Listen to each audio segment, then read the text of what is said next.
और इसी बीच जयपुर से बड़ी खबर सामने आ रही है। Rajasthan anti gangster task force को बड़ी सफलता मिली है। गैंगस्टर लॉरेंस और रोहित गोदारा का गुर्गा आदित्य उर्फ टोनी अरेस्ट हुआ है। दुबई के शारजाह में पकड़ा गया है डिब्बा कॉलर आदित्य जैन उर्फ टोनी। आपको बता दें कि कुचामन सिटी का रहने वाला टोनी दुबई में फरारी काट रहा था। रंगदारी वसूलने के लिए डिब्बा कॉलिंग ये आदित्य जैन करवाता था। करीब 1.5 महीने पहले टोनी के दुबई में होने की सूचना मिली थी। एजीटीएफ के मनीष शर्मा, रविंद्र प्रताप की टीम ने आदित्य की दुबई में रेकी की और शारजाह में होने की पुष्टि होने पर इंटरपोल और सीबीआई की मदद ली गई। आपको बता दें कि एडिशनल एसपी सिद्धांत शर्मा, इंस्पेक्टर मनीष शर्मा और Ravindra Pratap Singh, Sunil Jangid, sub inspector Kamlesh, head constable Ramesh और कांस्टेबल सुनील की टीम को दुबई भेजा गया। आदित्य जैन को लेकर सुबह 8 बजे जयपुर एयरपोर्ट एजीटीएफ टीम जो है वो पहुंची और तस्वीर सामने आई है, जो कि आपको न्यूज 18 राजस्थान पर सबसे पहले हम आपको दिखा रहे हैं। ये आदित्य जैन जो आपको तस्वीरों में नजर आ रहा है, सुबह 8 बजे जयपुर एयरपोर्ट एजीटीएफ टीम इनको लेकर के पहुंची है। राजस्थान एजीटीएफ को ये बड़ी सफलता हाथ लगी है। गैंगस्टर लॉरेंस और रोहित गोदारा का जो गुर्गा है आदित्य उर्फ टोनी, उसको फिलहाल अरेस्ट कर लिया गया है। तो इस वक्त की सबसे बड़ी जानकारी आपको दे रहे हैं, जहां पर आपको बता दें कि ये बड़ी कार्रवाई देखने को मिली है टीम की। आदित्य जैन को लेकर के सुबह 8 बजे जयपुर एयरपोर्ट एजीटीएफ टीम जो है वो पहुंची है और शारजाह में होने की पुष्टि जैसे ही हुई तो इंटरपोल और सीबीआई की इस पूरे मामले में मदद ली गई है। और करीब 1.5 महीने पहले टोनी के दुबई में होने की सूचना मिली थी, तभी पुलिस लगातार कार्रवाई कर रही थी और एजीटीएफ की टीम जो है उसको बड़ी सफलता हाथ लगी है। Rajasthan anti gangster task force को यह बड़ी सफलता हाथ लगी है। गैंगस्टर लॉरेंस और रोहित गोदारा का जो गुर्गा है आदित्य उर्फ टोनी, उसको अरेस्ट कर लिया गया है। तस्वीर आपको दिखा रहे हैं, यही वो गुर्गा है जिसकी गिरफ्तारी हो चुकी है। दुबई के शारजाह में डिब्बा कॉलर आदित्य जैन उर्फ टोनी को पकड़ा गया है। कुचामन सिटी का ये रहने वाला है। दिनेश एमएम एडीजी क्राइम हमारे साथ जुड़ चुके हैं। सबसे पहले सर आपका न्यूज 18 राजस्थान पर बहुत बहुत स्वागत है। तस्वीर हम अपने दर्शकों को दिखा रहे हैं, क्या कुछ आपको इनपुट मिला था, कैसे आप लोगों ने कार्रवाई की है इस गुर्गे को पकड़ने में? एक तो हमें करीब 1-1.5 साल से ये आइडिया लगा था कि ये एक्चुअली इस गैंग के लिए अलग अलग लोग अलग अलग टीम में डब्बा देते रहते हैं।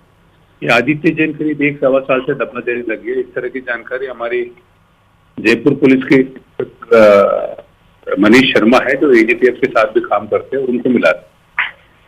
उसके बाद उसको डेवलप किया तो पता चला कि ये कुचामन सिटी का रहने वाला था और कुछ साल पहले भाग गया था। उन गैंग के संपर्क में आ गया, उनके लिए डब्बा कॉलिंग देना और एक तरह से गैंग के कंट्रोल रूम जैसे काम करने लग गया है। और जो भी कॉल ये लोग करते हैं, किसी को भी धमकी देने के लिए कॉल करते हैं या किसी को अपने गैंग मेंबर्स को कहीं पैसा मुहैया कराना है या वेपन मुहैया कराना है या उनको शेल्टर देना है, वो सारे इसके थ्रू रूट होता है। और इसके अलावा भी इसके खुद कुछ केसों में वांटेड था, प्लस गैंग में जो भी धमकी दी है वो सारे क्योंकि इसके नॉलेज में था, ये फैसिलिटेट करता था और इसके थ्रू कॉल होते थे, इसको भी हमने एक्यूज बनाया था। तो इसके लिए हमने रेड कॉर्नर नोटिस निकलवाया था इंटरपोल से। हमारे योगेश यादव साहब और डीआईजी साहब है, उनके नेतृत्व में हमारे एक इंटरपोल नरोत्तम वर्मा जी, तो जब ये निकलवाया तो ये इसका रेड नोटिस निकला और इसको हमने सब जगह भेजा था, पुलिस के थ्रू भेजा। जब एग्जैक्ट लोकेशन जब दुबई में पता चला तो उसके बाद हमने उनको एक इंटरपोल रेफरेंस मतलब जो भी हमें एडिशनल इन्फॉर्मेशन इंटरपोल को देना होता है उसको इंटरपोल रेफरेंस के थ्रू भेजते हैं। वो हमने 2-3 भेजी। उसके बाद वो दुबई पुलिस ने उसको लोकेट किया और अरेस्ट किया और हमें इंटीमेट किया कि आप एक टीम भेजिए इसको लाने के लिए। तब हमने जो ऑफिशियल परमिशन जो सेंट्रल गवर्नमेंट से लेना होता है, व्हाइट पासपोर्ट लेना होता है, political clearance ministry of external affairs से लेना है, वो सब हमने लिया। राज्य सरकार से भी हमें सब जगह से फाइनेंस डिपार्टमेंट और होम डिपार्टमेंट, विजिलेंस सबसे परमिशन लेना होता है और राज्य सरकार से भी हमें 1 दिन में सारे परमिशन मिल गए थे। उसके बाद हमने एक सिद्धांत शर्मा एडिशनल एसपी के नेतृत्व में सीआई सुनील जांगीड़ और रविंद्र प्रताप और एक हेड कांस्टेबल रमेश है, उनको हमने भेजा है और कल रात को उसको हैंडओवर किया। उसको लेके अभी जस्ट हमारी टीम पहुंच गई है, एयरपोर्ट में है और अभी जो जब भी बाहर का आते प्रक्रिया होते हैं वो करके वो भी बाहर आएंगे। क्योंकि सर जिस हिसाब से ये कार्रवाई की गई है बड़ी सफलता हाथ लगी है और तस्वीर भी हम अपने दर्शकों को दिखा रहे हैं, क्योंकि जाहिर सी बात है इनका पूरा एक गैंग होता है। अब आदित्य उर्फ टोनी जिसको अरेस्ट किया गया, इससे पूछताछ की जाएगी, तब इसमें कितने लोग शामिल हैं, कई बड़े खुलासे हो सकते हैं। आने वाले दिनों में कई लोगों को और अरेस्ट किया जा सकता है जो इस गैंग में शामिल हैं।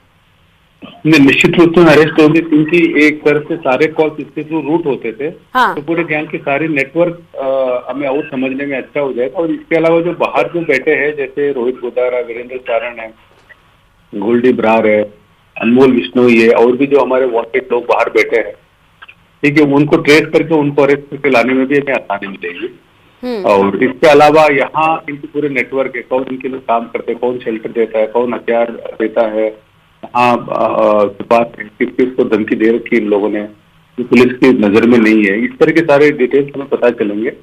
और इनके एक्टिविटीज के ऊपर शिकंजा कसने में और हमें और दूसरे जो वांटेड लोग हैं उनको अरेस्ट करने में काफी मदद मिलेगी। बिल्कुल सर, क्योंकि एक बड़ी सफलता टीम को हाथ लगी है। शुक्रिया हमारे साथ जुड़ने के लिए और अपने विचार साझा करने के लिए।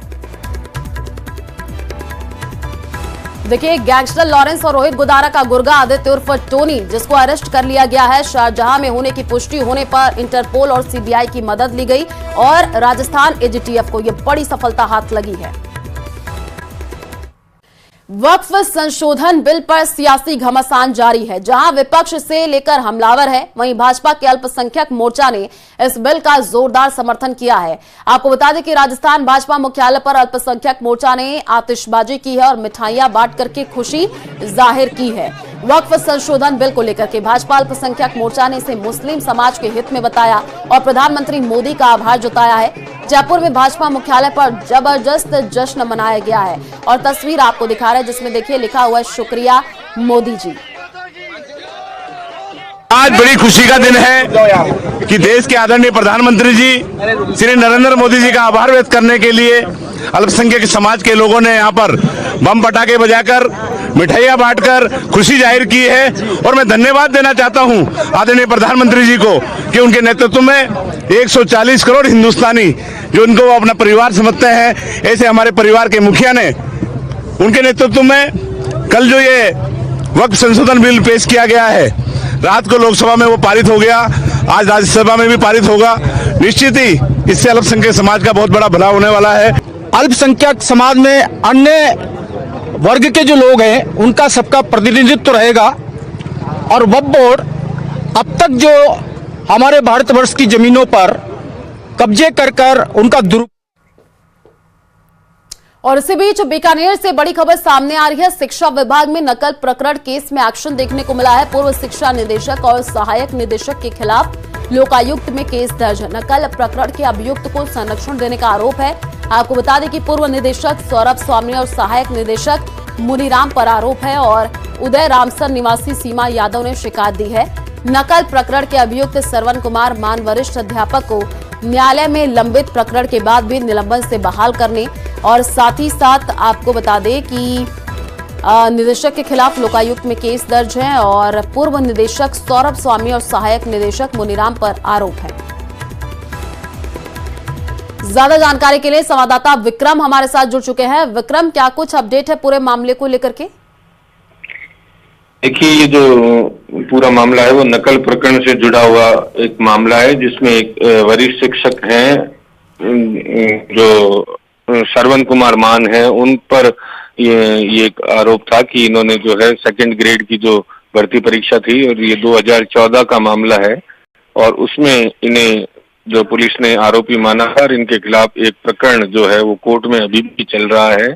लेकिन जो पूर्व शिक्षा निदेशक थे सौरभ स्वामी और सहायक निदेशक जो हैं मनीराम लेरा, इन पर ये आरोप एक जो महिला है उसने ये लगाए हैं कि इन लोगों ने मिलकर इसे दोष मुक्त जो जांच विभागीय जांच थी उसमें दोष मुक्त किया और उसके साथ साथ जो है उसे निलंबन काल का जो वेतन भुगतान कर दिया, राजकोष को नुकसान पहुंचा है और इस शिकायत को लेकर में अब ये मामला दर्ज हुआ है और ये 7 मार्च को जो है इन्होंने शिकायत वहां लोकायुक्त में की थी और उसके बाद ये मामला दर्ज किया गया। ठीक है विक्रम, आप पूरे खबर पर नजर बना करके रखिए, आगे भी आपसे अपडेट लेंगे। फिलहाल शुक्रिया तमाम जानकारी साझा करने के लिए। जयपुर में करीब 17 साल पहले हुए सीरियल बम ब्लास्ट के दौरान चांदपोल के रामचंद्र मंदिर के पास मिले जिंदा बम मामले में आज फैसला आएगा। जयपुर बम ब्लास्ट मामलों की विशेष अदालत में जज रमेश कुमार जोशी जिंदा बम प्लांट करने के मामले में 4 आरोपियों को फैसला सुनाएंगे। दोनों पक्षों की बहस पूरी होने के बाद अदालत ने पहले 29 मार्च को फैसले का दिन जो है वो तय किया था, लेकिन पिछली सुनवाई पर कोर्ट ने फैसला नहीं सुनाते हुए आज फैसले का दिन तय किया।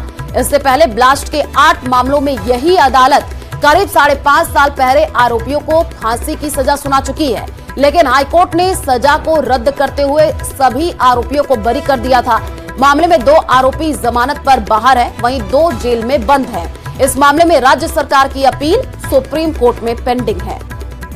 तो जिंदा मिले बम पर आज फैसला आएगा, ये बड़ी खबर इस वक्त की आपको बता रहे हैं। और बम ब्लास्ट मामले की विशेष अदालत आज फैसला सुनाने वाली है। प्रदेश सरकार की अपील सुप्रीम कोर्ट में लंबित और आज फैसला इस पूरे मामले पर सुनाया जाएगा।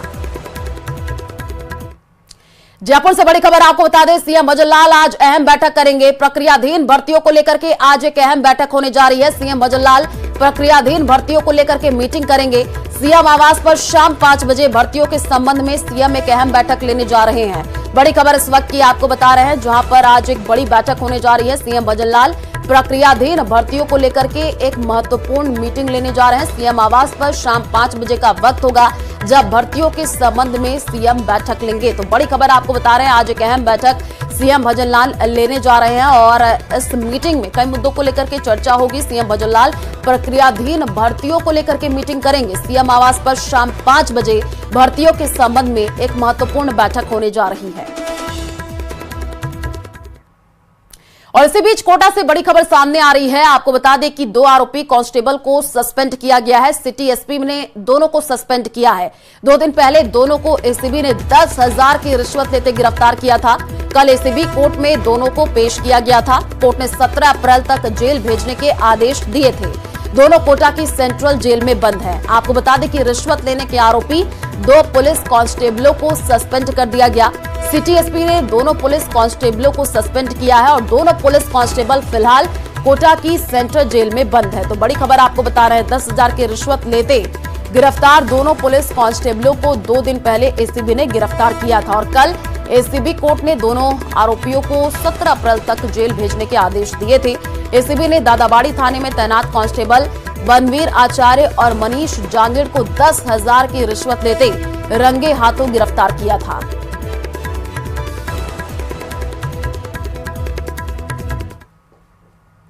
और इसी बीच भरतपुर से बड़ी खबर सामने आ रही है। बाल संप्रेषण गृह से 2 बाल अपचारी फरार है। फरार बाल अपचारियों पर मर्डर और आपराधिक केस दर्ज है। बाथरूम का रोशनदान तोड़ करके ये दोनों बाल अपचारी फरार हुए हैं। पुलिस ने घटना के समय मौजूद गार्ड को हिरासत में ले लिया है। सेवर थाना पुलिस दोनों ही बाल अपचारियों की तलाशी में जुटी हुई है।